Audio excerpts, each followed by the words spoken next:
Hi, everyone. I'm Sean Rehag. I'm the director of York University's Center for Refugee Studies. I'm also the director of the Refugee Law Lab, and I'm an associate professor at Osgoode Hall Law School. I'm very pleased to welcome you all here today to a joint Refugee Law Lab Center for Refugee Studies seminar that is going to be examining research projects that are connected to universities that seek to leverage machine learning and other forms of artificial intelligence in order to advance the interest of refugees. And we have two speakers today who are going to speak each for about 15 to 20 minutes. Following their presentations, there will be time for some Q&A. I'm going to introduce each just before they start speaking.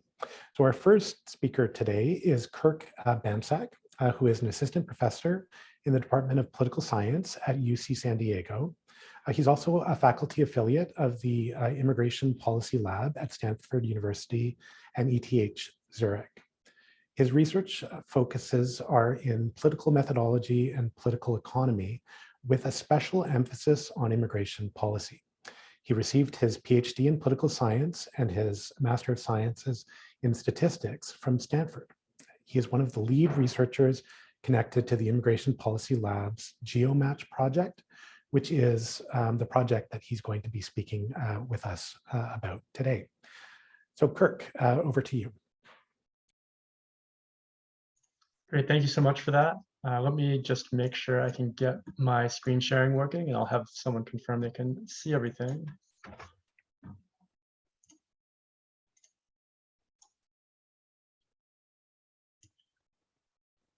How does that look? Looks great. Okay, great. Well, thank you so much. As Sean just mentioned, my name is Kirk Bansak. I'm an assistant professor at UC San Diego and a faculty affiliate of the Immigration Policy Lab, which is a social science research lab with branches at Stanford and ETH Zurich.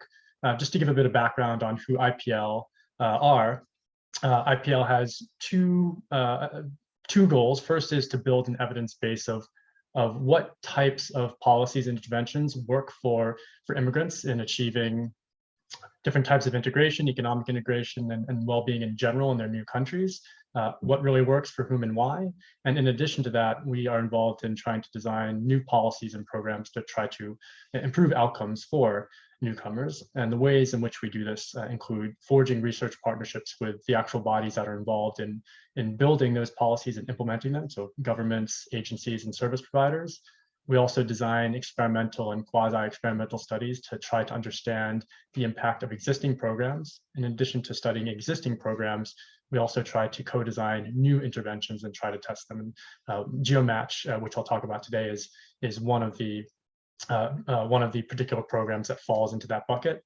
And then finally, we aggregate results from multiple countries and try to disseminate learnings to the policy community, learnings on what does work and also on what does not work. So I'm super excited to talk about GeoMatch today.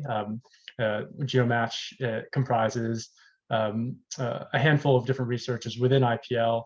The director of GeoMatch, I believe, is also in the audience, Jennifer Fay, so you can direct questions to both of us later. And of course, the way in which GeoMatch comes into play is with respect to the ongoing refugee crisis.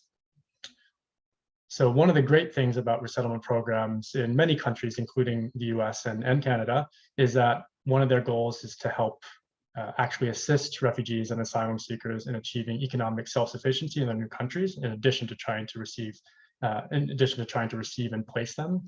And that's a fantastic thing, but it's also a very big challenge. It's a big challenge for the newcomers to try to get economic self-sufficiency in their new places, and it's a big challenge for these programs that are oftentimes strapped for resources. And so in the past, there's been lots of research on what types of policies are effective and cost efficient in trying to facilitate that integration. A lot of research has been focused on things like training programs and cash assistance, which by and large tend to be pretty effective in certain contexts, but there has been some mixed evidence, and certainly they're very difficult to scale because they're so costly. And so this led my team and I to try to understand, is there another route that we can pursue to try to improve integration in a way that is potentially more cost efficient. In particular, we wanted to focus on the geographic assignment process and understand, is there a way to optimize that process to improve outcomes? And the idea here is that it could be that a newcomer's initial location could actually impact their subsequent integration trajectories quite substantially. And it could be that different places are better matches for different types of people. That's the basic intuition that we wanted to pursue. And so to begin to understand whether it is the case that this type of approach might be able to help asylum seekers and refugees, it's instructed to first understand what's currently happening. So I'll focus in particular on the US case for illustrative purposes. So in the US, this is how refugee resettlement currently happens. So after refugees have been vetted through an interagency process that's led by the State Department then allocates accepted refugees to one of 9 resettlement agencies in the US. This is unique to the US. These are NGOs that have been contracted out by the government.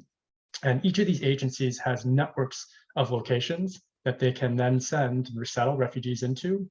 And at each of these agencies, there are case officers that are in charge of making those decisions. So it's usually one or a handful of people who are deciding for each family, should this family go to a place like Phoenix or Atlanta or one of the other locations within their network. And as an example of the distribution of refugees across the US, this distribution is based on data from 2011 to 2016 for one of the largest resettlement agencies in the US. And basically, I'm showing this to just highlight that refugees are resettled across a wide range of different types of places in the country, right? Different geographies and regions, but also very different types of cities. For those of you who are familiar with some of these cities, you know that they're quite different in many different ways in terms of their economy, the sort of microcultures, et cetera. And so the first question we can ask is, to what extent does it make a difference where one is sent? And to answer this question, we have a collaborative research agreement with this particular agency, among others. And so we can look at the data. And one of the things that's collected in the United States for all refugees is whether or not they've been able to find employment in the short term after their arrival. And so again, looking at the 2011-2016 data, what I'm showing here are employment rates for refugees based on which location they were sent to. The locations are de-identified as per an agreement with this agency. And don't really have to dwell on this figure for very long. What you can see is that the employment rates really are starkly different across these locations, ranging from about 5% at the location with the lowest employment rate to over 45%. So that's the first set of findings that we can see, that where one is sent really does make a huge difference for being able to find employment quickly and actually get one's feet on the ground. The second thing we can look at are the extent to which refugees' background characteristics make a difference. And so what are shown here are purely descriptive estimates of the change in probability of finding employment are correlated with different characteristics. That includes gender, age, English speaking skills, educational levels, and nationality. And so what we can see is quite clearly and unsurprisingly that many of these characteristics make a big difference. So there's an age gradient as we would expect. Speaking English is advantageous. And one of the interesting things we find is that there's great heterogeneity across different nationalities. So quite clearly, the location matters, quite clearly characteristics matter. But these findings by themselves are a little bit limiting in terms of their policy implications. And the reason is that we can't really change the number of people that are sent to different locations. These are negotiated decisions that are, for all intents and purposes, held fixed. Right? There could be political will to redistribute the numbers across different locations, but mostly that's not going to happen. And in terms of characteristics, most of these characteristics are things we cannot change, and those that we might be able to, like English speaking skills, are very difficult to and very costly to do so. And so this leads us to the third set of factors that is really critical and really useful for actually leveraging to make policy gains. And that is synergies between individual predictors and locations. So what I have here are two panels that are essentially recreating the previous panel, but broken down by two particular locations. These locations are roughly of the same size in terms of the number of refugees that are sent there, in terms of the size of the cities themselves. And the key thing that we see here is that there's heterogeneity in the extent to which different factors matter. We can see that indeed there is an age gradient in both places, But the age advantage for younger refugees is much starker in location B than it is in A. It looks like the benefit from speaking English is much greater in location A than in location B. And we even see sign switches in terms of nationalities. For instance, it appears that being Burmese is for some reason advantageous in location A on average, whereas it's disadvantageous in location B on average. So all this suggests is that because there are synergies between places and people, that this might be something that we can actually leverage, right? If it's the case that one particular person is a better match for location A and another is a better match for location B, why not make sure that we actually act on that information, right? So evidence suggests that there are synergies, many synergies between geography and personal characteristics. Some of these are things that we might be able to anticipate for theoretical reasons, but others are going to be more subtle and difficult to identify. There may be reasons that we can't really theorize. And by the way, this is an oversimplification of these synergies. These are just marginal effects. In reality, it's likely, and we do have evidence that there are higher order interactions between many different characteristics that are leading to these synergies. And so the challenge is to find and try to leverage all of those complex synergies to try to act upon that information and then improve integration. And the solution, is not a surprise given the topic of this panel, is to leverage machine learning, right? So the solution here is what we call GeoMatch, a data-driven assignment algorithm that combines on the front end supervised machine learning and on the back end optimal matching to try to first discover those synergies that might be hidden in the data, actually leverage all the richness in the data that's already collected through existing administrative processes, just sitting there waiting to be analyzed, and then leverage those synergies to match refugees to locations. And so if we had to put sort of a diagram together to understand the way in which the GeoMatch algorithm works, first we have historical data, gets fed into the modeling stage, that is the stage where machine learning models are built using those data to predict something like probabilities of employment or whatever integration outcome is of interest for the particular context at hand. Predict the employment probabilities in the US context for new refugees at different locations, then use that information and feed it into the matching stages, which will then allocate families to locations to do something like maximize employment. And key thing here is subject to all the existing constraints, number of people that can be sent to different locations, whether there could be medical restrictions that mean that certain families cannot be sent to certain locations. All that is taken into account, and the hope there is that then improves outcomes. So to give a little bit more intuition on exactly how this works, imagine, excuse me, a situation, a simple situation where there are 5 families, A, B, C, D, and E, and there is a slot at each of one of 5 locations: Phoenix, Atlanta, Denver, Portland, and Dallas. So what happens in the modeling stage is the data are used to build flexible machine learning models, one model for each location. Those models are going to predict employment or whatever outcome is of interest as a function of all the covariates that are available. Those predictive models, once they're trained and validated, can then be applied to new arrivals, people who are coming in today, to fill in this matrix with predicted probabilities. So what this table is saying, as an example, is family A has a 0.2 probability that someone finds work if sent to Phoenix, 0.5 in Atlanta, and so on. Then that information is fed into the matching stage. What's of interest here is using this information to try to decide which location each family should be sent to. And as I mentioned earlier, it could be the case that there are additional restrictions. It could be that there is some medical condition for someone in family B, which means that the hot, dry air in Phoenix is not suitable for them, so we have to X that out, and so on. Now, even in this very simple case, 5 families, 1 slot each in 5 locations with these restrictions, it turns out that there are 40 different ways to actually fulfill this matching. Now imagine in reality, we're talking about dozens of families, up to 50 locations, and we're doing this across the entire year. So a combinatorial optimization problem that one would not want to do by hand. So we use combinatorial optimization methods that can solve this problem virtually instantaneously to find, in this particular case, what the optimal assignment would be. And in this particular example, the optimal assignment results in an expected employment rate of 44%.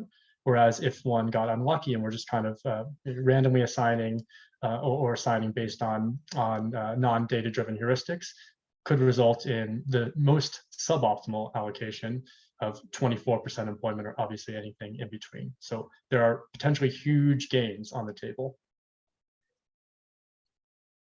And of course, the goal here, the hope is that this leads to improved outcomes. And so in order to assess this, sort of get an understanding of the extent to which it could be the case that this type of algorithmic assignment could actually improve outcomes, we performed a backtest on historical data in the US. We've also done this in many other countries. I'll circle back to that point. And for this backtest, it's essentially a counterfactual assessment where we try to see if we had assigned a certain cohort of refugees algorithmically, how much better would they have done versus how well they did in reality. And we did this by focusing on the 2011 to 2016 data for all working age free case refugees. And I want to highlight what I mean by free case. These are refugees in the US who do not have existing family ties. In the US, like in many countries, if there is a family that has a family that's already in the US, they will automatically be sent to that location.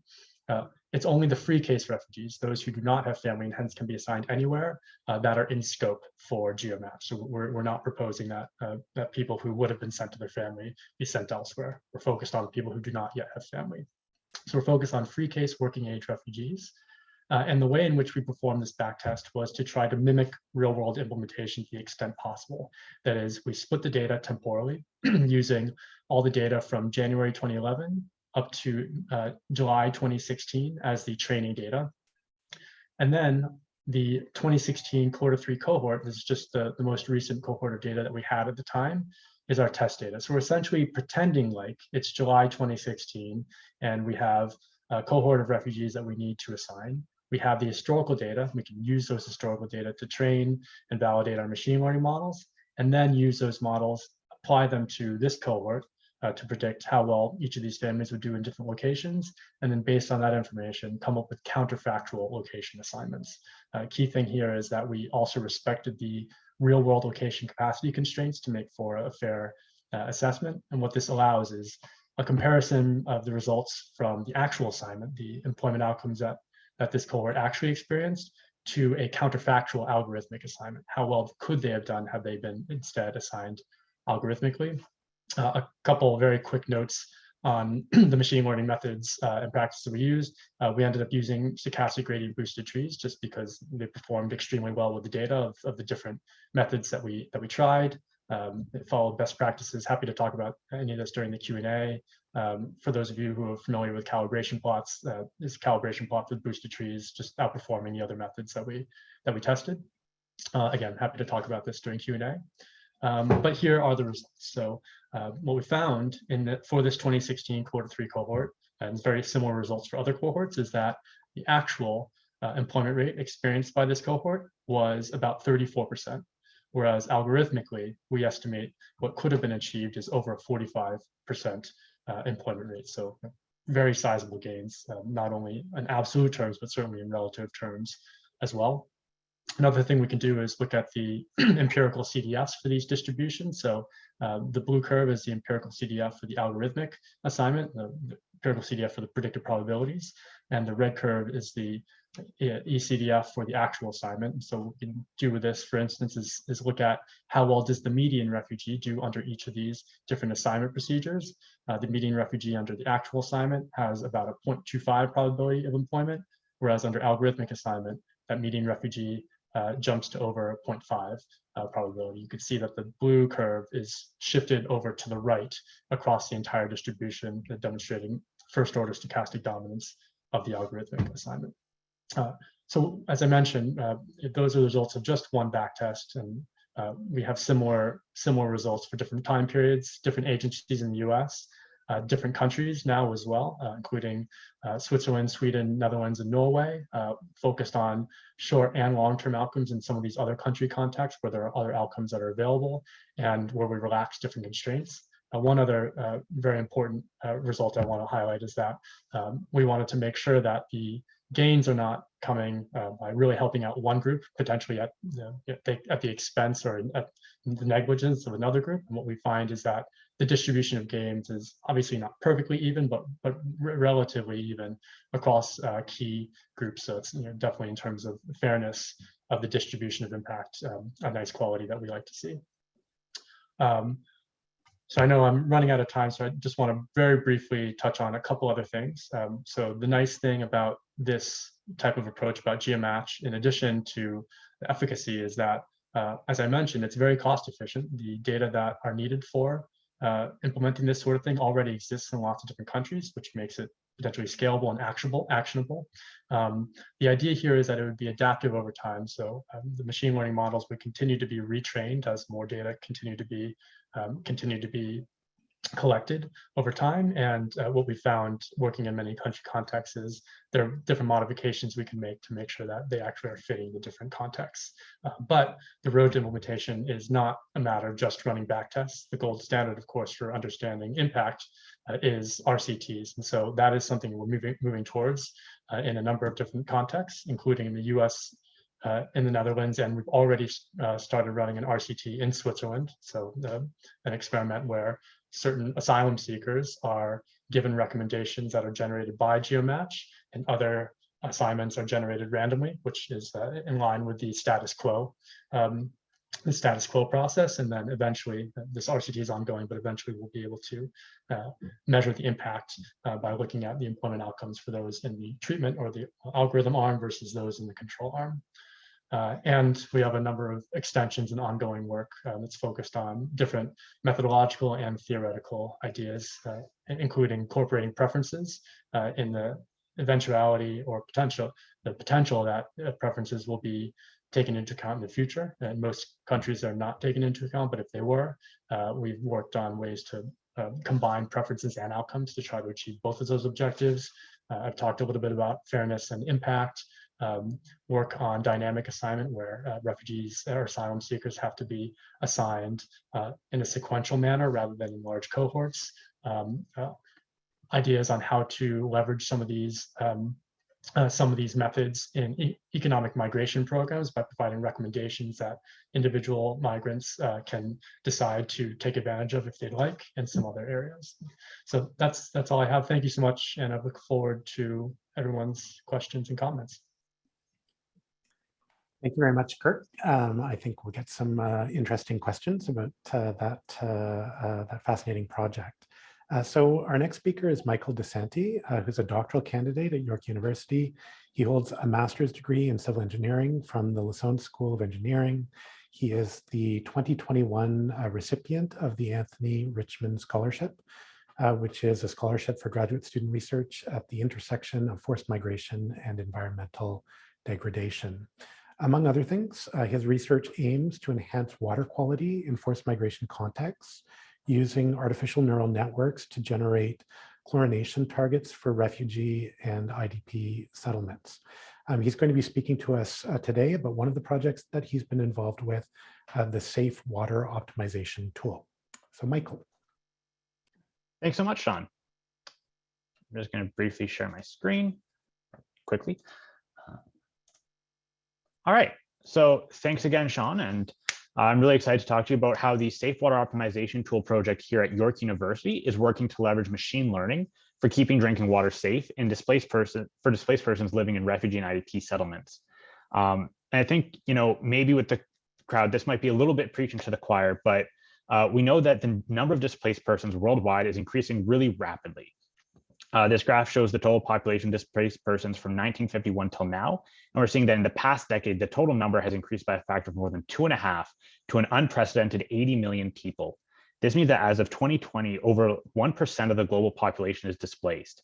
And because of this, we really need to find new and better solutions for ensuring the health of displaced persons, especially where they're in refugee and IDP settlements. So when we think back to Kirk's graph, kind of that very first point in the flowchart of from refugee to resettlement was in a refugee camp.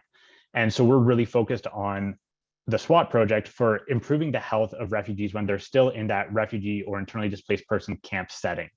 And one of the big health challenges in these settings are waterborne illnesses, where diseases like cholera and hepatitis E have created what's been described as a health crisis within the existing displacement crisis, so a crisis within a crisis. And one of the main health concerns is household recontamination. So obtaining water that is safe to drink from a public distribution point and then having that water become recontaminated during household storage and having that as the means of the spread of waterborne illness. So to understand how this household recontamination occurs, it's important to understand how water treatment and supply in refugee and IDP settlements work. So this figure is just going to walk you through the typical water treatment and distribution system for one of these settlements. And I'm going to walk you through how it works and how current drinking water quality guidelines are failing to protect against household recontamination. So first, water is obtained from some source, either a surface water or groundwater source, and then it's centrally treated. The treatment here is going to vary from site to site, but what's very common is that water will be disinfected using chlorine. And water system operators typically try to make sure that there's enough chlorine added here so that even after treatment is complete, there's still some additional chlorine left over. And we call this leftover chlorine the residual chlorine, and we typically measure it as FRC, free residual chlorine. And it's accepted that having at least 0.2 milligrams per liter of FRC is enough to prevent recontamination in treated water by common pathogens like cholera. However, chlorine, and especially free chlorine, is highly reactive, meaning that if left in water, it'll decay. So over time, you have less than what you started with. So after water's been treated, it's distributed by truck or pipe, or sometimes a combination of both, to a public water distribution point or a tap stand. This is really the end of the zone of control for the water system operator. So this is typically where FRC targets are established. Under current guidelines, the target established for these tap stands is between 0.2 and 0.5 milligrams per liter. This is great for protecting water at the tap stand, making sure that water is safe up to the tap stand, but it ignores the post-distribution period. And in this period, water users collect water from the tap stand and then transport and store it in their dwelling. This period represents a really substantial period of time, sometimes lasting as long as a day, sometimes even more.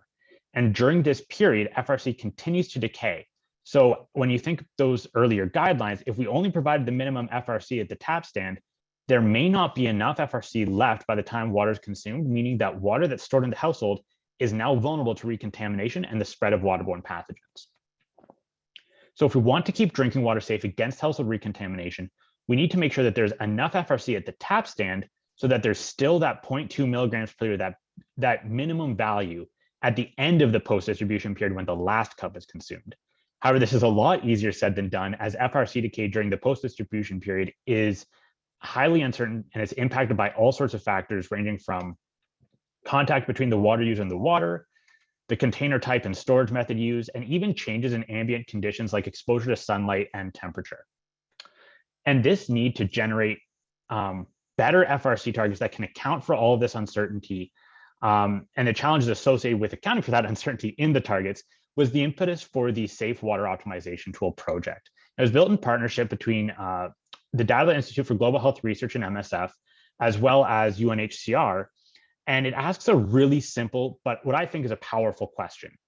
How can we use water quality data that is routinely monitored, so stuff that's already being collected in refugee and IDP settlements, to improve FRC targets so that water stays safe up to the time that it's consumed?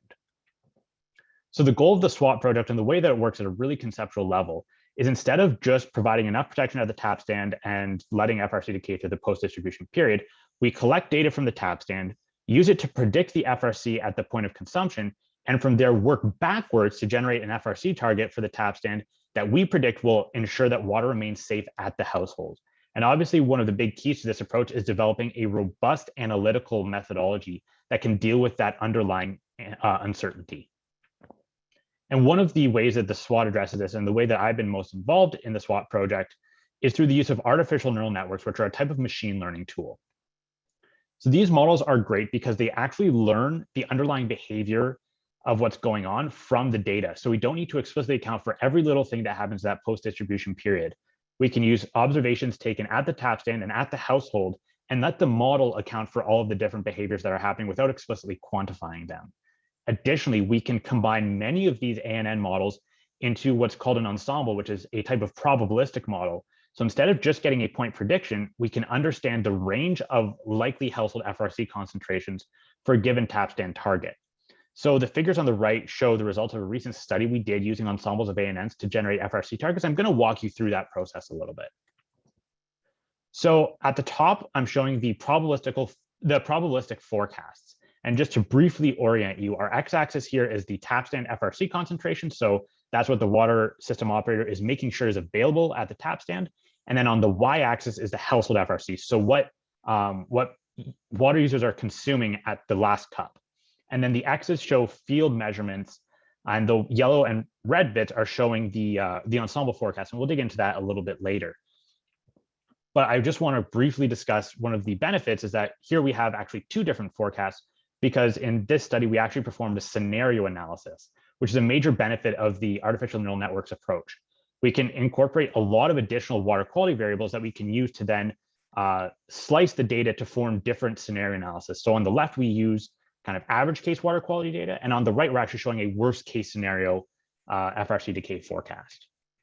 So zooming in on our worst case forecast, the outer lines are showing the forecast range, so the largest and smallest predicted FRC values. And then the shaded range shows the 95th percentile range, or what can be thought of as like the 95% confidence interval of the forecast. And what this highlights is the way that this probabilistic approach allows us to look at the range of probable FRC concentrations, and then also understand the probabilities of different household FRC concentrations within that range, which we can then use to generate risk-based FRC targets. And that's what I have shown here in the bottom plot.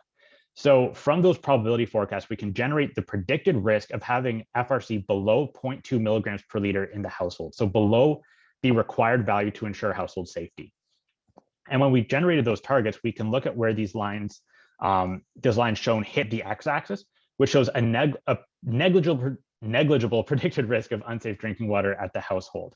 One of the things that I like about this risk-based approach is, I always focus on where we hit the x-axis because that's negligible risk, but the water system operator can actually understand contextual factors and select a different desired level of risk based on their understanding of their site and what's achievable and what's feasible.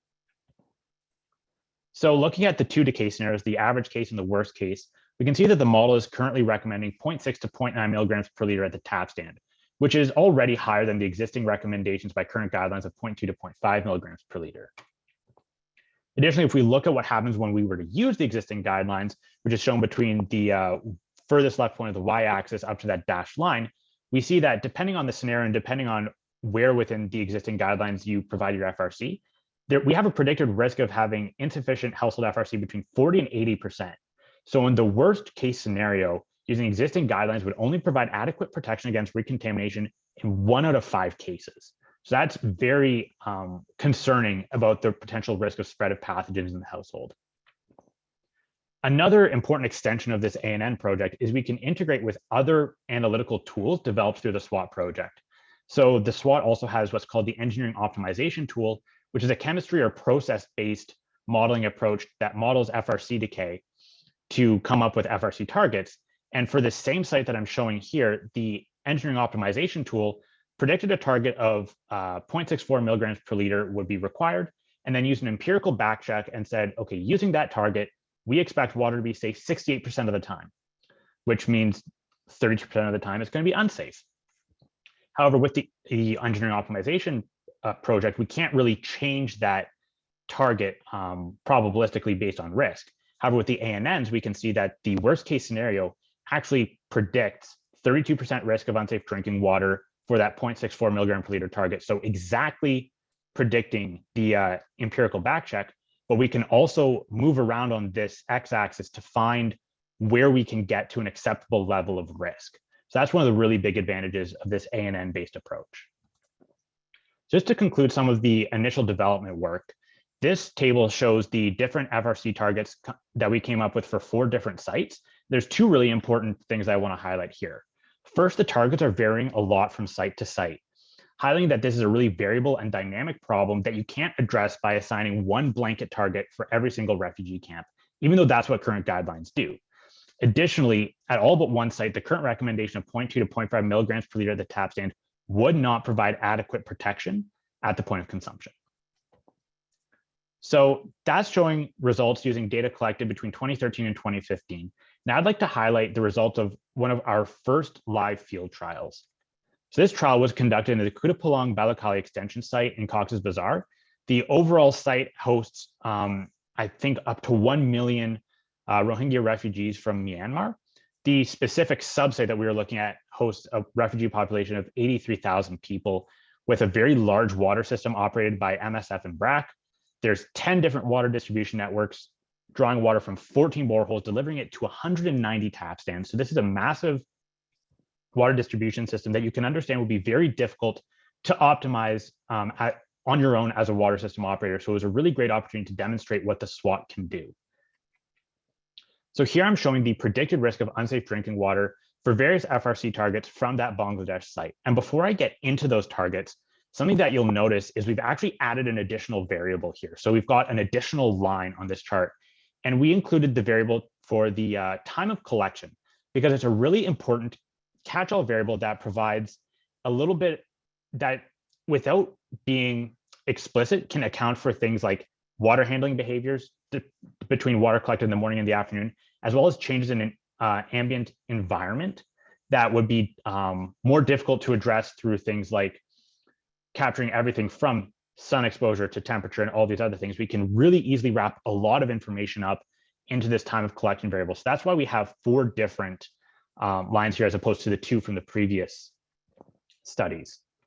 So when we look at the recommended FRC based off of the worst case scenario branch again, we get a recommended tap stand FRC range between 0.85 to 1.05 milligrams per liter.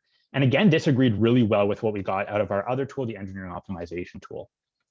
So then using the latter half of our study period, we compared household water safety kind of from an empirical perspective between some situations where users were given water based on the existing guidelines and when users were provided water using the SWOT predicted range of FRC targets, so that 0.85 to 1.05 milligrams per liter threshold.